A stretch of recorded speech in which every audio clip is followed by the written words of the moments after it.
Movie के start होते ही हमें कार ड्राइवर दिखाया जाता है जिसकी गाड़ी से एक हिरन टकरा गई थी। उस वक्त उस हिरन को देखकर ऐसा लग रहा था जैसे वो हिरन मर गई हो, लेकिन कुछ देर बाद वो हिरन कुछ अजीबोगरीब तरीके से मूवमेंट करके उठ जाती है। उसकी आइज बिल्कुल भी नॉर्मल नहीं लग रही थी। उसके बाद हम एक आदमी को देखते हैं जो बहुत बड़े फॉर्म का मालिक होता है। उसका नाम सीकू था। कुछ अर्सा पहले ही उसके डाइवोर्स हो चुकी थी, जिसकी वजह से वो अपनी छोटी बेटी का ठीक तरह से ख्याल भी नहीं रख पा रहा था। नेक्स्ट डे उसकी बेटी का बर्थडे होता है। अपने बर्थडे पर उसकी बेटी ये जिद करती है कि वो उसे उसकी मदर से मिलवाने बुसान लेकर जाएगा। वो ना चाहते हुए भी अपनी बेटी की बात पर एग्री कर लेता है। फिर अगले सीन में दिखाया जाता है कि दोनों बाप बेटी एक ट्रेन पकड़कर बुसान के लिए रवाना हो जाते हैं।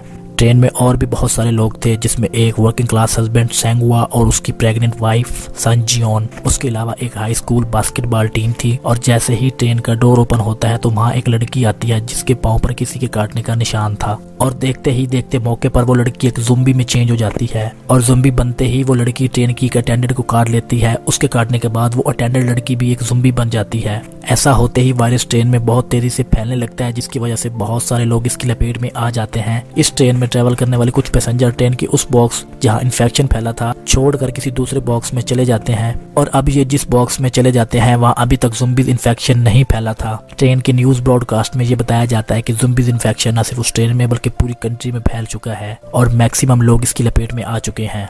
और जब यह ट्रेन अगले स्टेशन पर जाकर रुकती है तो सारे पैसेंजर सिटी की तरफ भागते हैं, क्योंकि उन्हें बताया गया था कि मिलिट्री आपका वेट कर रही है। वो आपको सेफ्टी के साथ किसी सेफ जगह पर पहुंचाएंगे। लेकिन बाहर निकलकर वो अपने इर्द गिर्द देखते हैं कि ज़ुम्बीज़ इन्फेक्शन वहां भी बहुत बुरी तरह पहले से फैल चुका है और मिलिट्री के जवान भी ज़ुम्बीज़ बन चुके हैं। ये सब देखकर उनके पांव तले जमीन निकल जाती है, जिसके बाद वो वापस ट्रेन की तरफ भागते हैं। ट्रेन में वापस बैठने की भगदड़ में लोग ट्रेन के अलग अलग डब्बों में बैठ जाते हैं। तब ट्रेन का कंडक्टर ट्रेन को बुसान की तरफ लेकर जाने का कहता है, क्योंकि उसे रिपोर्ट मिली थी कि चंद बचे हुए सिटीज में से बुसान भी है जहां अभी तक ये वायरस नहीं पहुंचा। सीकवू, सांगवा, योंगयो ट्रेन में रास्ते ढूंढते हुए बाकी पैसेंजर से भी मिलते हैं और ये लोग मिलकर ट्रेन के अगले अगले डब्बे में जाने की कोशिश करते हैं। इस कोशिश में उन्हें बहुत सारे ज़ुम्बीज़ से बचकर निकलना पड़ता है। अगले वाले डब्बे में और भी बहुत सारे लोग थे जो वहां पर सेफ बैठे थे। और जब ये लोग किसी मुश्किल से उस डब्बे तक पहुंच जाते हैं तो सेल्फिश COO यंग सूक उन्हें अंदर नहीं आने देता। उसका मानना था कि ये लोग भी उस इन्फेक्शन का शिकार हो चुके हैं, इसी घर से वो लोगों को भड़काता है और सब पैसेंजर उसकी बातों में आकर उनको अंदर नहीं आने देते। फिर पीछे से ज़ुम्बीज़ भी आ जाते हैं और इस फाइट के दौरान सेगवा और इंजिल उन ज़ुम्बीज़ के सामने खुद को सैक्रिफाइस कर देते हैं ताकि इस दौरान बाकी बचे 4 लोगों को मौका मिल सके कि वो दरवाजा खोलकर सेफ बॉक्स में चले जाएं। अंदर आ जाने के बाद COO उन 4 लोगों को चैम्बर में आइसोलेट करता है ताकि अगर ये लोग इन्फेक्शन का शिकार हो चुके हैं तो बाकी लोग इन्फेक्शन से बच सकें। उन पैसेंजर्स में एक लड़की पीछे की तरफ उदास बैठी थी क्योंकि उसकी सिस्टर इंजिल उसके सामने ज़ुम्बीज़ का शिकार हो गई थी। और तब वो जानबूझकर उस दरवाजे को खोल देती है जहां इन्फेक्टेड लोग थे और बस ऐसे होते ही वहां ज़ुम्बीज़ तबाही मचा देते हैं। वो सारे ज़ुम्बीज़ उस डब्बे में घुस जाते हैं और बचे हुए काफी लोगों को मार देते हैं। बचते सिर्फ वही लोग हैं जिनको चैम्बर में आइसोलेट किया गया था और वो सीकवू, सुयान और सीयोंग। इसके अलावा COO और एक ट्रेन अटेंडेंट खुद को बाथरूम में बंद करके अपनी जान बचा लेते हैं।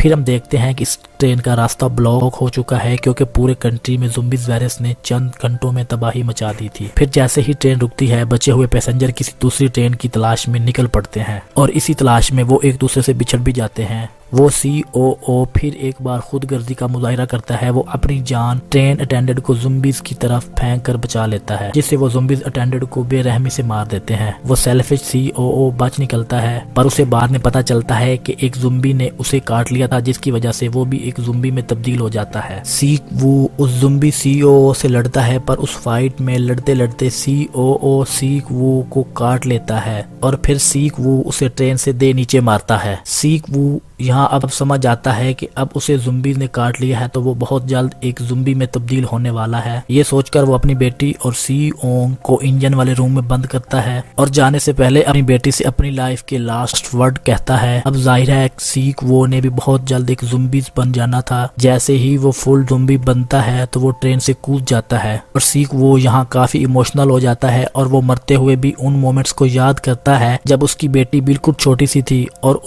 उसने उसे अपने हाथों में उठाया था। और अब ट्रेन फाइनली बुसान पहुंच जाती है और उसमें से सिर्फ 2 लोग स्वान और सी ओंग वहाँ पर उतरते हैं और ये दोनों ही थे जो उस ट्रेन में सर्वाइवल कर गए थे। वो आगे की तरफ जाते हैं जिसकी दूसरी तरफ वो सोल्जर थे और ये सोल्जर बॉर्डर को ज़ुम्बी से डिफेंड कर रहे थे और उन दोनों को देखकर वो भी समझते हैं कि शायद ये ज़ुम्बीज हैं। बस वो दोनों को शूट करने ही वाले थे कि तभी सोवांग के सॉन्ग की आवाज सुनाई देती है। इससे वो समझ जाते हैं कि ये ज़ुम्बीज नहीं बल्कि रियल ह्यूमन सर्वाइवल है। स्वान वही सॉन्ग गा रही थी जो वो हमेशा अपने फादर के लिए गाना चाहती थी और आज वो अपने फादर की डेथ के बाद उनको याद करके गा रही थी। यहीं पर मूवी का एंड हो जाता है। दोस्तों इसका नेक्स्ट पार्ट भी आ चुका है जो जल्द एक्सप्लेन करके आप तक पहुंचाया जाएगा। कैसी लगी आपको ये मूवी? कमेंट बॉक्स में अपनी राय का इजहार कीजिएगा।